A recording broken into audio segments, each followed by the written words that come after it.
just so you're forgetful.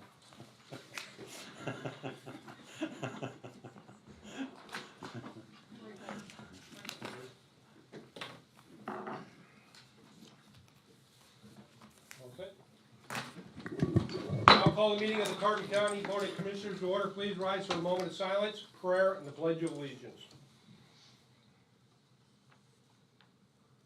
Father, bless us as we gather for this meeting.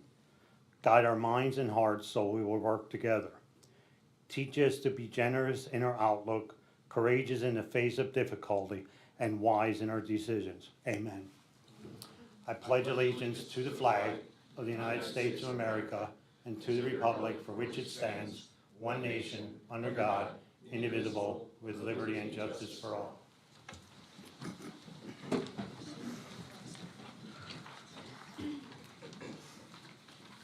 These proceedings are being recorded for the sole purpose of constituting the accuracy of written minutes. Tapes are reused, eliminating recorded records of these proceedings. The first item is the approval of the minutes of the previous meeting held August 18th, 2022, noting the change to agenda item number 22408, purchase of service agreement with Edwards Business Systems pertaining to the Lansford District Court Office under the CoStar's contract 001046, noting .0146 black and white per copy billed quarterly should be Sourcewell contract number 030321 with a .01271 black and white per copy billed quarterly. Motion to approve the changes. Second. Mr. Arner? Yes. Mr. Lukasevich? Yes. Mr. Notstein? Yes. Are there any guests concerning county business at this time? Hearing none, we'll move on. Proclamations. The first for adoption. Proclamation acknowledging the month of August as Child Support Enforcement Awareness Month. Motion to approve proclamation. Second. Mr. Arner? Yes. Mr. Lukasevich? Yes. Mr. Notstein? Yes. I'll read this proclamation now. Child Support Enforcement Awareness Month, August 2022. Whereas this calendar, here we go already. I got them all on. Whereas this year celebrates the 47th anniversary of the Title 4D Child Support Enforcement Program. Whereas the Commonwealth of Pennsylvania is committed to children, families, and caregivers ensuring children receive the emotional, financial, and medical support they deserve from their parents. And whereas county and state child support professionals give hope and support to the children of the Commonwealth, helping to foster strong families and responsible parenting. Whereas county and state child support professionals demonstrate a high degree of effectiveness and a remarkable partnership between state and local officials and the executive and judicial branches of government. And whereas the Title 4D Child Support Enforcement Program is focused on families first in order to improve the lives of children in Pennsylvania by providing exceptional customer care, establishing programs to assist families, and making child support a reliable source of income. And whereas Pennsylvania dispersed $1.16 million to custodial parents in fiscal year 2021. And whereas Pennsylvania collection of current child support each month continues to rank first in the country at 84.3%. And whereas Pennsylvania's collection of overdue support each month continues to rank first in the country at 86.3%. Therefore, the Commissioners of Carbon County hereby recognize August 2022 as Child Support Enforcement Awareness Month in the County of Carbon and encourage all citizens to observe this month with the appropriate programs and activities. Adopted by the Carbon County Board of Commissioners this 25th day of August 2022, and this is signed by the Board of Commissioners, attested by Eloise Arner, and County Administrator, Chief Clerk. This time I'd like to call on our Administrator for the Domestic Relations. Okay. Let me present this to you first, and then we'll have you say a few words. Okay? You wanna come over here quick? We'll give this to you. Okay? We wanna thank you for everything you do, children. All the great things. You wanna have a seat and talk a little bit about it? I don't know if my staff wanted to come up. We brought the enforcement unit with us today. And Lauren is our assistant director. But we just want to say thank you again for the continued support from the court, from the commissioners, from the county. We're very grateful to have added the third enforcement officer this year, which we were granted that position. We added a new officer in May of this year. She does handle our intergovernmental caseload, which is the most complex cases that we encounter. And with adding the officer, we did decrease our case per officer ratio to be a bit more manageable. When we came here this time last year, we had about 900 cases per enforcement officer. And we made a nice move going forward. Now we're down to about 650 cases per officer on the enforcement unit. To date, I know the proclamation states the state of Pennsylvania received $1.16 billion for the calendar year. Just for 2022, we've collected over $3.2 million right now through the end of July for our families in Carbon. And it would go without saying that I want to, number one, thank my staff. They are the heart behind everything here, the dedication and their determination. I know Child Support Awareness, we get that full month, but they deserve that recognition every day. So. One question for you. We know how much you collected. How much is outstanding? Outstanding, well, we're coming in close to 80%, so of the 3.7 million, we got a long ways to go. I would say on an average each month, for July, I'll say, right, because I have those numbers, there's about $560,000 a month of payments that are due on cases, and it fluctuates when cases open and close, but about $500,000 at least a month, and we might collect somewhere between high fours and low 500,000 of that. And what are some of the problems and why you can't collect the funding?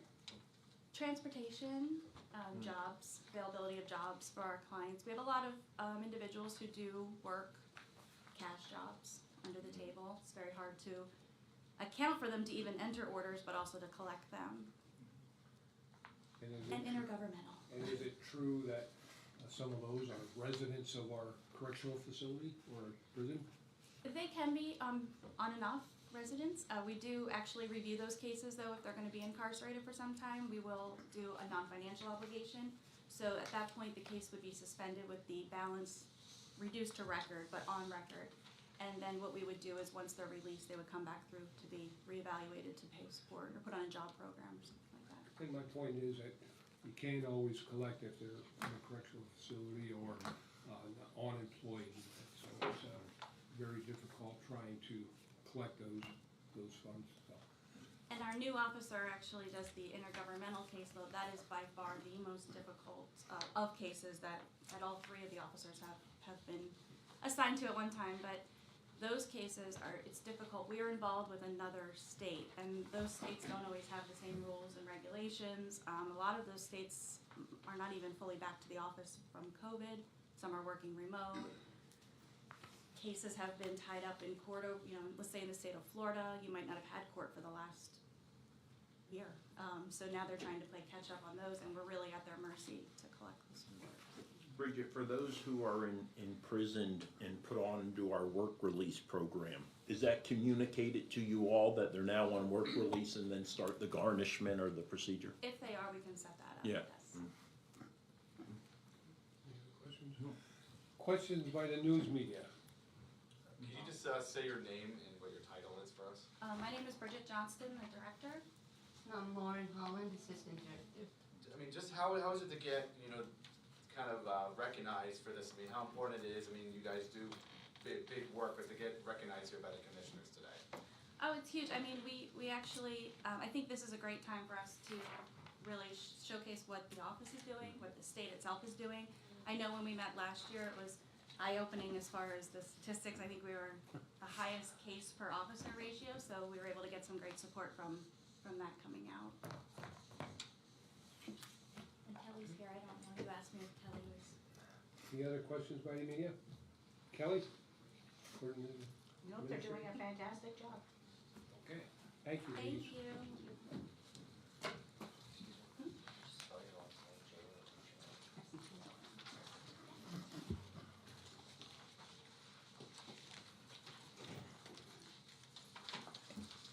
Okay. The next item is proclamation, International Overdose Awareness Day, August 31st, 2022. Second? Mr. Arner? Yes. Mr. Lukasevich? Yes. Mr. Notstein? Yes, So I'll go ahead and read the proclamation for International Overdose Awareness Day, August 31st, 2022. Whereas International Overdose Awareness Day is recognized globally to raise awareness about the risks of overdosing, honor the individuals whose lives have been lost overdosing, and acknowledge the grief felt by family, friends, and communities. And whereas Overdose Awareness Day aims to publicly challenge the stigma associated with substance use disorders and overdosing. And whereas, thus far, we have had 20 deaths resulting from drug overdoses in Carbon County this year. And whereas, every person deserves our best efforts to prevent injury and death from overdose, and it is imperative to support overdose prevention policies and projects, and to help make sure everyone understands overdose is a social issue, which impacts victims' families, friends, and communities. Now therefore, be it resolved that the Carbon County Board of Commissioners do hereby proclaim Wednesday, August 31st, 2022, as Overdose Awareness Day in Carbon County. Signed this 25th day of August 2022. Signed the Carbon County Board of Commissioners. Attested Chief Clerk, County Administrator. Okay. Next item is National Recovery Month. For adoption, proclamation acknowledging the month of September as National Recovery Month. Motion to adopt. Second. Mr. Arner? Yes. Mr. Lukasevich? Yes. Mr. Notstein? yes, And I will read this proclamation. Whereas mental and/or substance use disorder affects all communities nationwide, but with commitment and support, people with these disorders can achieve healthy lifestyles and lead rewarding lives in recovery. By seeking help, people who experience mental and/or substance use disorder can embark on a new path towards improvement, health, and overall wellness. The focus of National Recovery Month this September is to celebrate the journey with the theme, recovery is for everyone, every person, every family, every community. Recovery Month spreads the message that behavioral health is essential to one overall health and wellness, and that prevention works, treatment is effective, and people recover. And whereas the impact of mental and/or substance use disorder is apparent in our communities, through Recovery Month, people become more aware and able to recognize the signs of mental and/or substance use disorder, which can lead more people into needed treatment. Managing the effects of these conditions can help people achieve healthy lifestyles, both physically and emotionally. Whereas the Recovery Month observance continues to work to improve the lives of those affected by mental and/or substance abuse disorder by raising awareness of these diseases, educating communities about the prevention, treatment, and recovery that are available. For the above reasons, we are asking the citizens of Carbon County to join us in the celebration this September as National Recovery Month. Now, therefore, the Commissioners of Carbon County hereby proclaim the month of September 2022 as National Recovery Month in Carbon County and call upon our communities to observe this month with compelling programs and events that support the year of observance. Adopted the Carbon County Commissioners this September 25th day of August 22.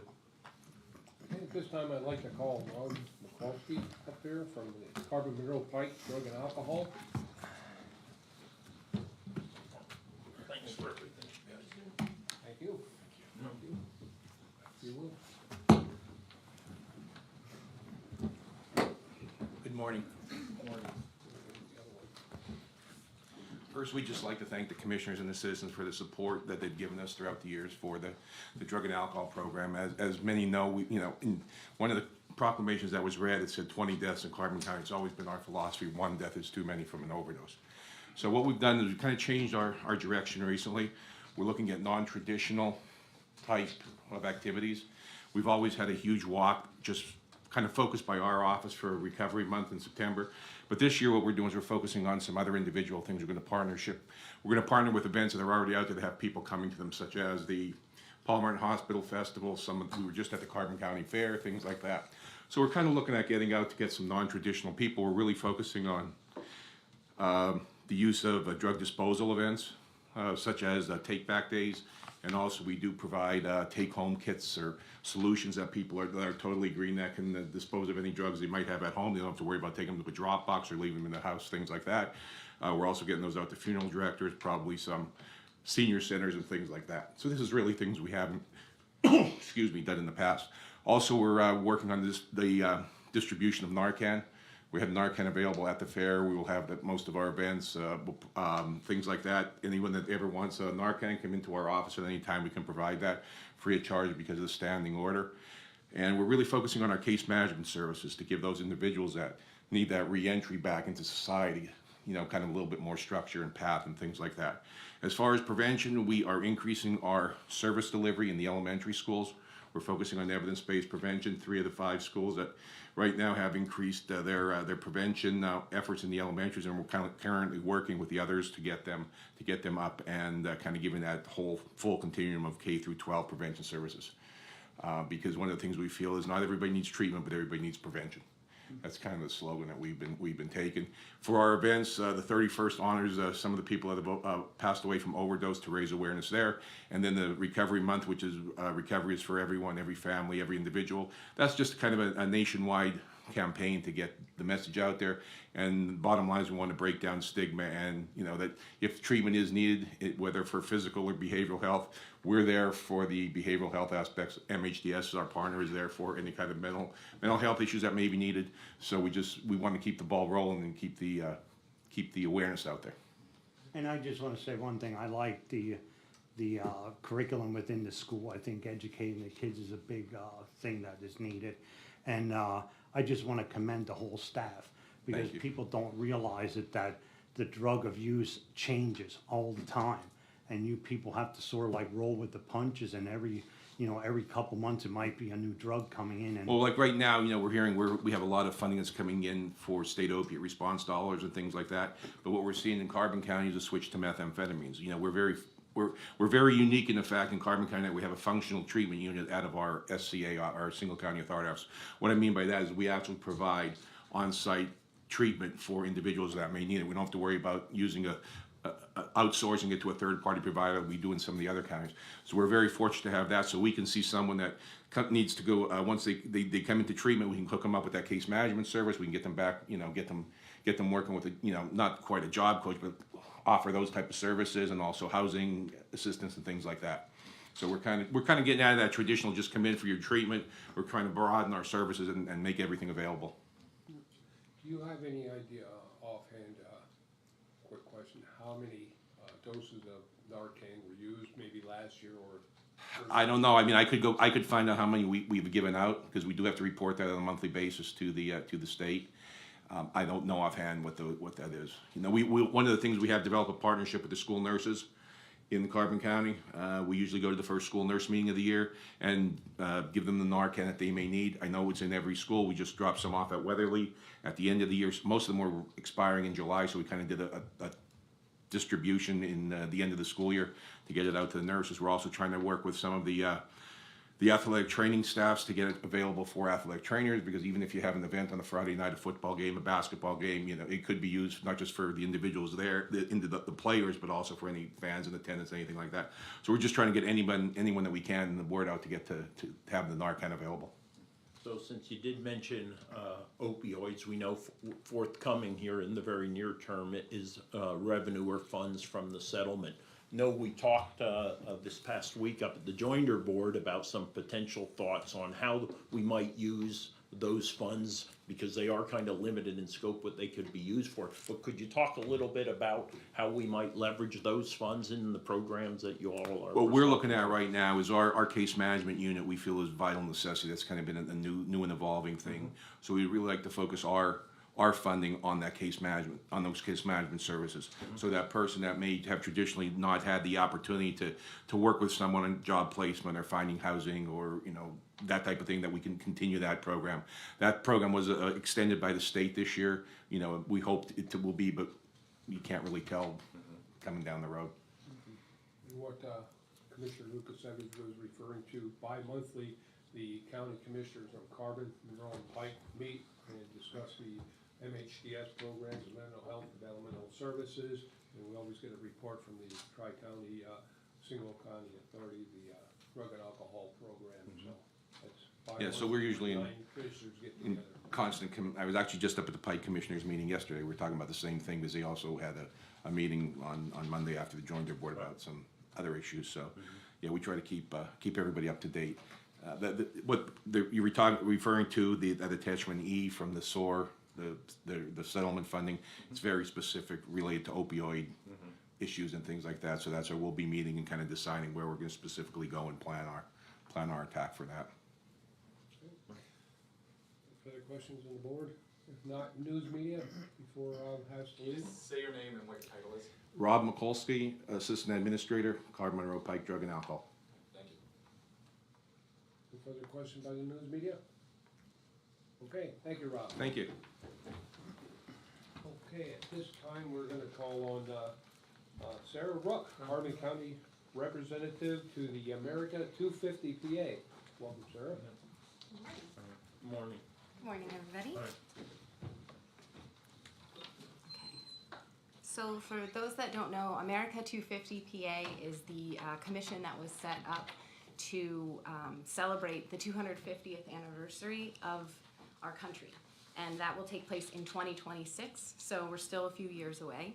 So nothing major planned yet, but I do have a sort of written update here. So I've been the representative since April of this year. I've attended 2 virtual meetings where I was informed on what my predecessor had been doing and got a better understanding of the committee's role. So far, their big push is they want to have every county in this state pass a resolution supporting the committee. Carbon County's already done this, so we don't have to worry about that anymore.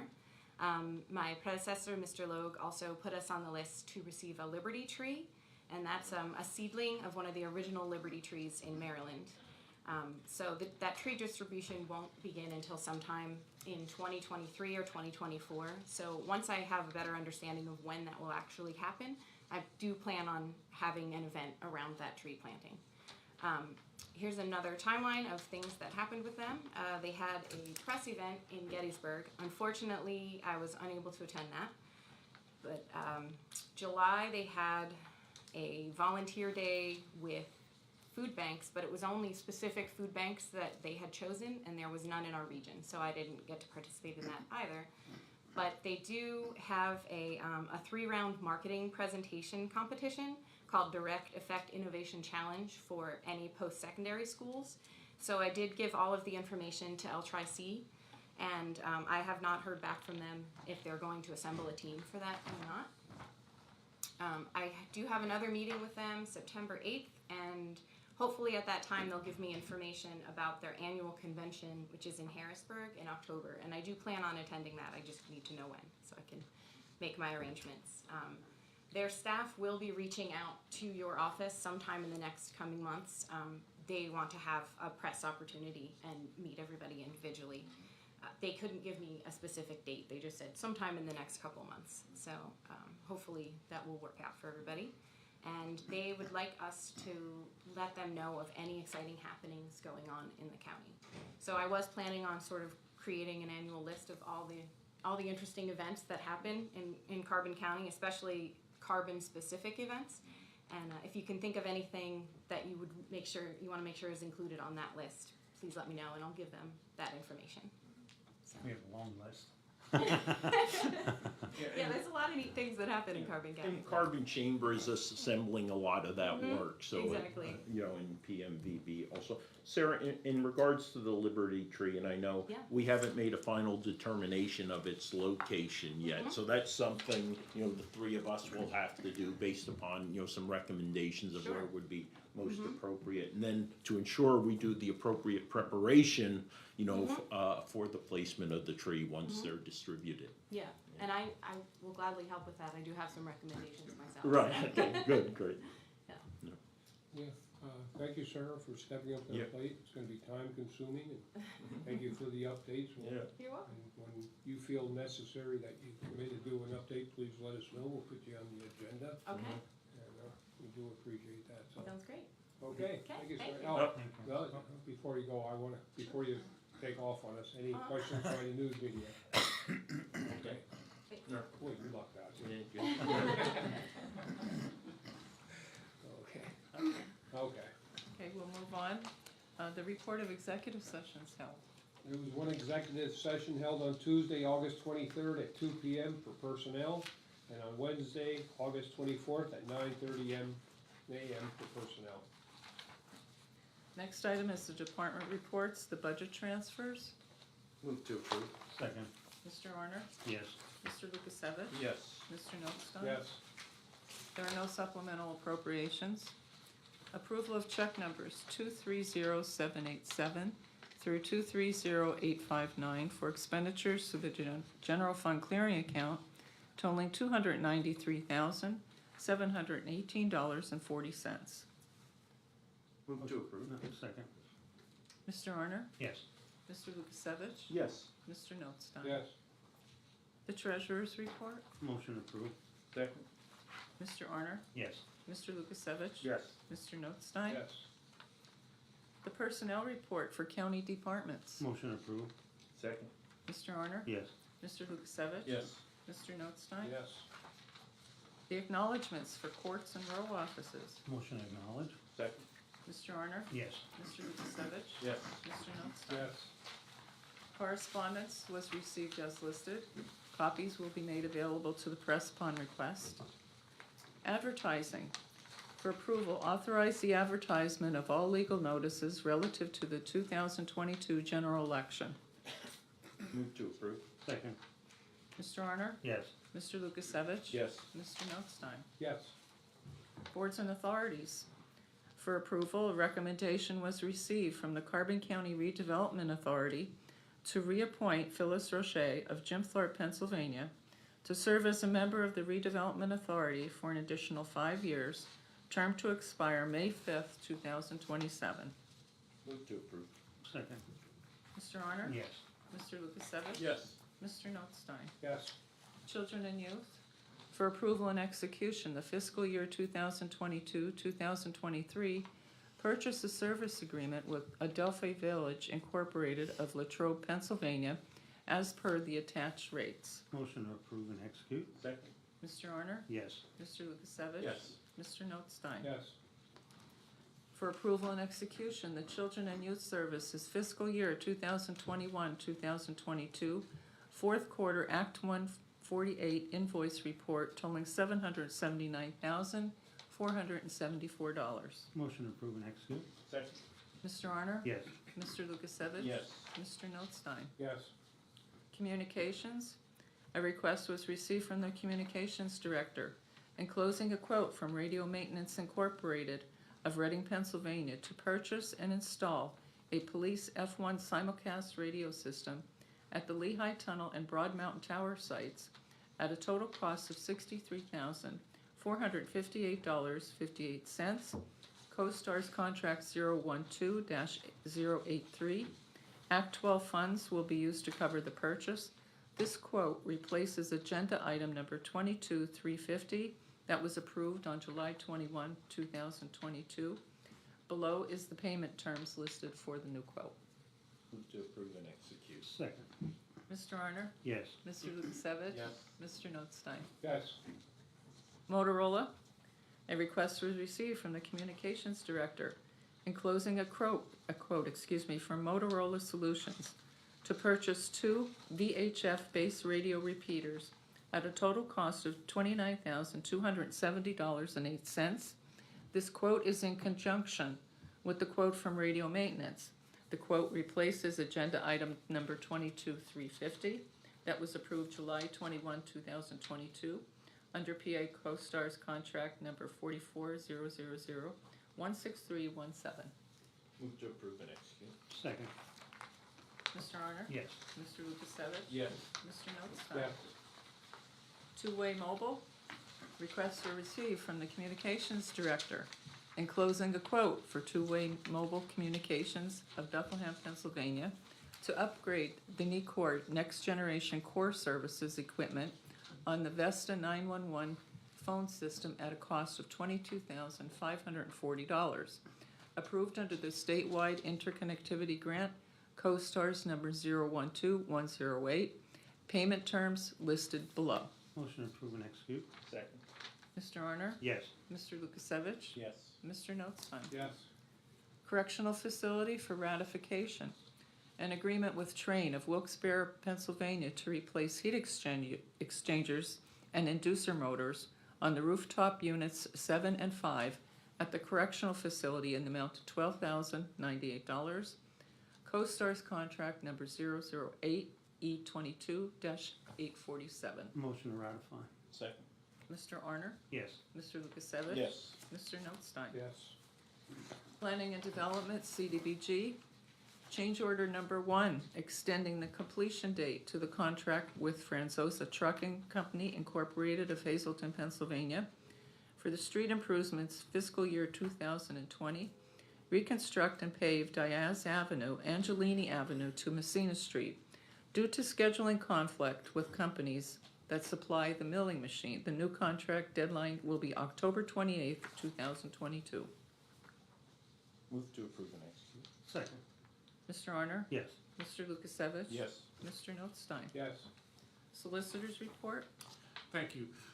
For the Children and Youth 525 Iron Street project, seeking a motion for approval and execution of change order number 2 to the contract with Boyle Construction of Allentown, Pennsylvania, to include a structural design fee. That's in the amount of $7,500 to be offset by a deduction of $4,150 for a total change order in the amount of $3,350, resulting in a new contract total of $339,300. Motion to approve and execute. Second. Mr. Arner? Yes. Mr. Lukasevich? Yes. Mr. Notstein? Yes.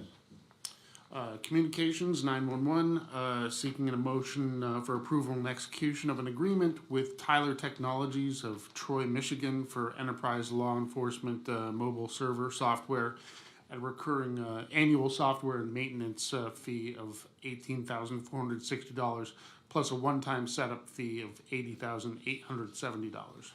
Move to approve and execute. Second. Mr. Arner? Yes. Mr. Lukasevich? Yes. Mr. Notstein? Yes.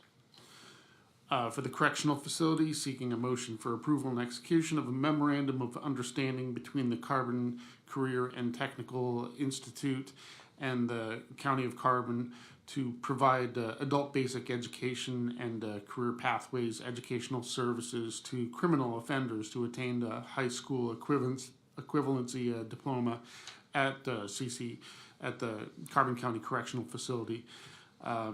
These services are provided at no cost to the county. The funding is to be secured by CCTI through the Lehigh County Community College from the PA Department of Education Act 231 Federal Literacy Grant to serve 16 to 20 offenders for the period September 1, 2022 through June 30th of 2023. Motion to approve and execute. Second. Mr. Arner? Yes. Mr. Lukasevich? Yes. Mr. Notstein? Yes. Under Parks and Recreation, seeking a motion for acknowledgement of an agreement between Carbon County and the Jim Thorpe Borough for a permit to host the Heritage Festival on September 17th at Mark Chunk Lake. Jim Thorpe Borough requires certain information to obtain borough approval for hosting an event, one of which is comprehensive liability insurance. So with this agreement, the county can submit a certificate of insurance to comply with that requirement. Motion to acknowledge. Second. Mr. Arner? Yes. Mr. Lukasevich? Yes. Mr. Notstein? Yes. Seeking approval and execution of a special activities agreement submitted by Tiffany Timko of Whitehaven, PA, for a beach wedding to be held Saturday, September 24th, 2022 at from 3 p.m. to 4 p.m. Motion to approve and execute. Mr. Arner? Yes. Mr. Lukasevich? Yes. Mr. Notstein? Yes. And also for the park, seeking a motion for approval and execution of a special activities agreement for the use of Mock Chunk Lake Park by Raising the House for a drive-through holiday light display at Mock Chunk Lake Park on November 18, 19, 20, 26, and 27th of 2022, and also on December 2nd, 3rd, 4th, 9th, 10th, 11th, 16th, 17th, 18th, and 23rd of 2022. Move that we table for 1 week so we can further assess the recommendations of the Parks and Rec Commission to ensure that we're supporting this particular event to the maximum extent possible. I'll have a second to table. Mr. Arner? Yes. Mr. Lukasevich? Yes. Mr. Notstein? Yes. Nothing further. Under further business, gentlemen, I'm asking the board, would you consider to amend the agenda for today's public meeting? I'll make a motion to amend. I'll second. Mr. Arner? Yes. Mr. Lukasevich? Yes. Mr. Notstein? Yes. I'm asking the board to authorize the advertisement for the invitation to bid for the 525 Iron Street project renovations, Phase 1. Motion to advertise. Second.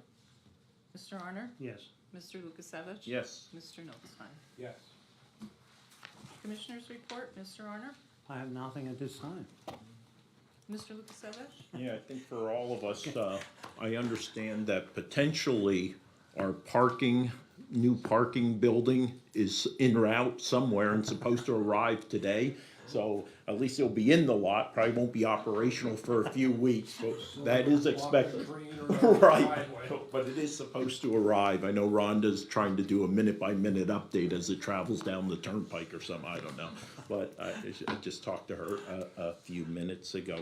I think the proclamations, there were 3 of them that we had today, and definitely highlight some of the challenges that Carbon County has in regards to the area of human services. But I think more importantly, it points to the fact that we have a very strong group of committed employees who it's clear that they are not compensated in most instances to the levels of their duties and responsibilities and to the value that they bring to their community. And as we move towards the budget process, I think, again, as we know we all will, take that into consideration, this considerable work effort that they put forth.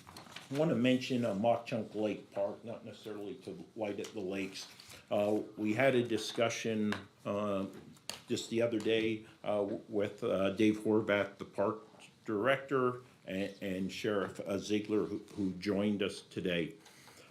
We want to ask also the assistance of the media that is present. I know Amy is online to help us get out a message in regards to Labor Day weekend at Mock Chunk Lake Park, and that is, raise awareness to the temporary changes in beach access admissions to the beach that are going to take place for the period of 3 to 5 September, which is Labor Day weekend.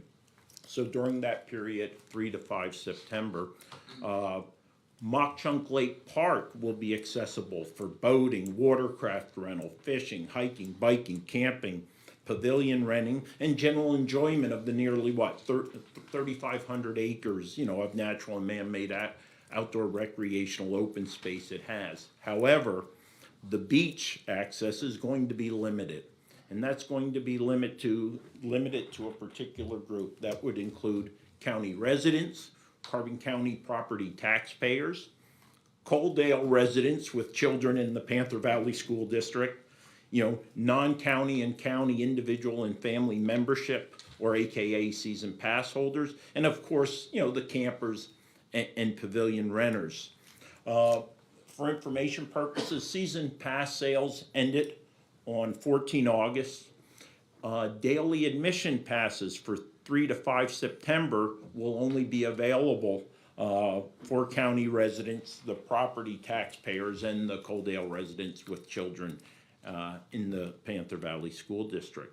And to remind everyone or those who might not be familiar, the purpose of this temporary modification to beach access is to assess the practicality of future implementation of altered admission policies for weekends and holidays beginning the 2020 season. With the ultimate end state being clearly maintaining, and where practical, enhancing the already high-quality outdoor recreational experience at Mock Chunk Lake Park, that which it provides both for county residents and guests alike. I would say that this specific weekend was chosen as kind of a stress test for our existing infrastructure, policies, procedures, and personnel demands of because it's a historically high volume weekend, although not as high a volume as we see Memorial Day and 4th of July. So again, it's really just a proof of concept, see if it makes sense going forward to make some modifications. But I think it's important that is, if there's any question, let me be unambiguous in regards to my position and commitment to preserving the quality of the outdoor recreational experience. No question, we must act decisively and have a plan and the resources in place to execute a modified entry policy for next season. My current position is weekend and holidays should have limited access, much more aligned to what we're going to do for a proof of concept in September. We continue to welcome non-county residents to Mock Chunk Lake Park, and we understand they enjoy and help resource the operations and maintenance of Mock Chunk Lake Park. But we are at, as I like to mention, the tipping point of either retaining the quality of Mock Chunk Lake Park or going the other side of Beltsville. That's all I have. Mr. Notstein? Yeah, two things. I want to introduce our new addition to the office, Julie Ludden here. Angelia, she moved up to the parking position, and so she's third week now? Third week in her office, so sitting in on the meeting so she knows what's going on here. And keep another person that try to keep us in line. Right. Good luck on that. Yeah. Five and they still can't control one. Worse. But the other thing we talked about real briefly, and I don't think we talk about it enough, is the joiner board that we sit on, and the amount of funds and clients at our meeting Monday morning out in Strasburg there at the MHDS office. The amount of funds, it's over $100 million in the Health Choices program alone. The other programs were mental health and that. I forget what the total figure is, but there's millions and hundreds, well over 100 million, probably close to $150 million in the mental health programs and drug and alcohol programs, etc. But I'm not sure what the number was for carbon, but there's 74,000 consumers in carbon and grow and pipe that are on the books.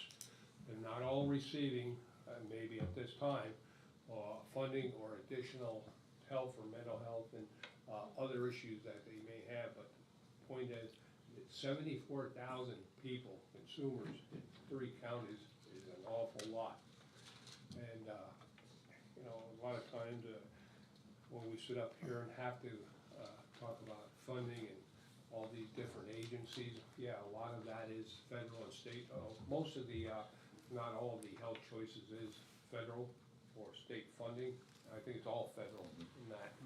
But it's still the amount of money that is coming into the 3 counties to run all these programs with the main office, county, the offices in Lehighton, Strasburg, and up in Pike County that are manned and to provide all the services in these counties. So what we do on a daily basis affects, well, everybody's life, you know, one way or the other, but to provide services for 74,000 in those programs alone, and we talk about domestic relations and children and youth, and that our correctional facilities and all the different agencies we deal with, we're dealing with so many people, different types of people, good people, bad people, drug-related issues, etc.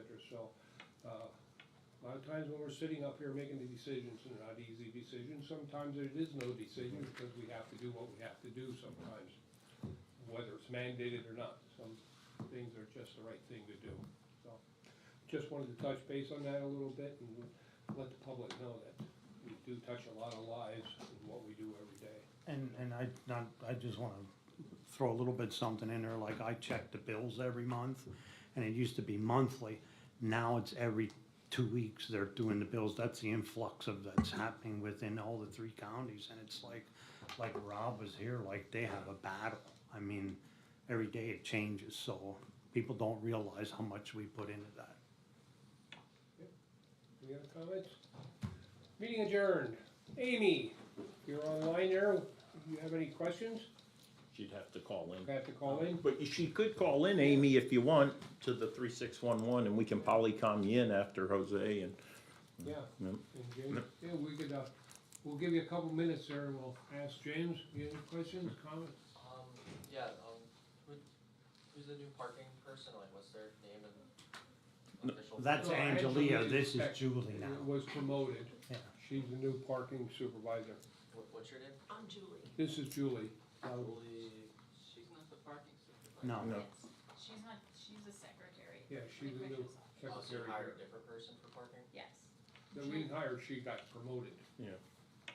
That's Okay. what's happening to our people here, we put them in desk. Move up. Purchasing, we would, promoted at least 3 in the Is that something that was purchasing. on a previous agenda? Yeah, that Yes. was last, no, that might have been 2 weeks ago we approved that, yeah. Okay, Weeks so- ago. Yeah. Yeah, I probably wrote that up. Yeah, that's 2 weeks ago. Yeah. Okay, thank you. That it? Yeah, that's all I had. Just talk about, I mean, how important it was to bring this awareness of, you know, the child support enforcement, the overdose and stuff like that. I mean, it's stuff you don't hear of, but I guess it's very important.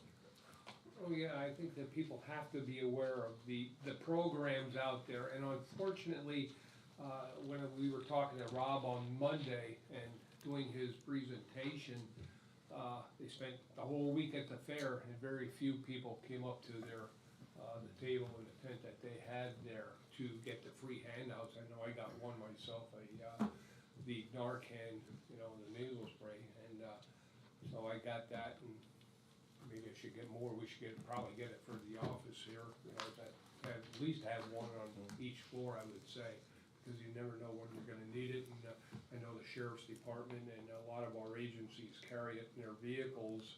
The problem with that is, you know, can't get, I'm not sure in the nasal, but the others, I don't think you can let the nasals in the heat or the cold in the winter, so you have to carry them with you all the time. So that's the reason I have it at home right now, but we should have it available here in the county, because you never know. You listen to the scanner and, you know, parking lots of all these different stores and at businesses and everything, all the overdose calls that the EMS gets. And what we'll be doing soon, I'm involved in that EMS study, is try to, and talk to Gary and talk to the county coroner, how many overdose deaths we had this year so far. Haven't received the 6-month report yet. How many suicides we've had, which is a lot of it drug and mental health issues. They're both go hand in hand a lot of times. Trying to get those statistics, and again, when I asked the question, and that was you know, I didn't expect an answer out there. I was hoping he'd have a ballpark figure of how many doses are used every year. The police department, some police departments use them a lot more. I think Lansford is number 1 in use, unfortunately. And I think Lehigh probably number 2. At least they were at one time. I don't know if those things changed. But it just highlights that some of the things we do what, we're involved in on a daily basis, other than go to meetings from 8:30 till 4:30 and beyond sometimes. But, yeah, we touch a lot, there's a lot that we're involved in. If you look at all the committees, boards, authorities that we sit on, and I would say like the mental health, the drug and alcohol, and some of the others are extremely important. Yeah, the parks and recreations is important, but so is, you know, the drug and alcohol. The human services are the most critical problems, or boards that we sit on that really affect a lot of people the most, I'd say. Yeah. A day doesn't go by in Carbon County when county government isn't impacting the life of a citizen.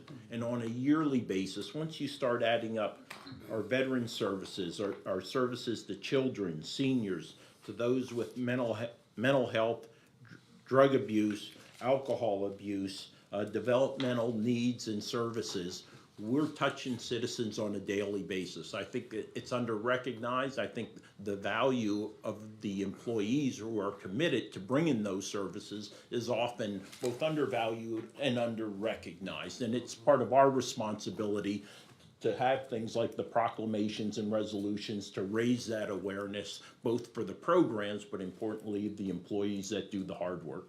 The biggest, we could go on, but I think our biggest challenge in Carbon County, and the most costly to fix, is transportation. Getting the people to the services. People think they can just be picked up at the door, delivered to a doctor's appointment. When you have 65,000 residents or whatever it is, people going here and there, it's very expensive. We can't afford to pay for the taxi service of all the people because they expect to be there.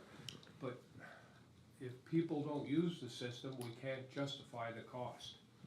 You know, because of what some of the trips are $30 or so for the people, and sometimes you can use the shared ride program, the medical assistance program. That's a low fee, but then they will pick you up at the door, but we're not gonna guarantee you're gonna get home in time because they're all over the county, out of county, they go out of county to medical facilities, etc. So that's I'd say, our biggest challenge on how to fix problems is transportation. It's not an easy one. So, we'll go somewhere else with that sometime, after I leave. Okay, all right, see you next week.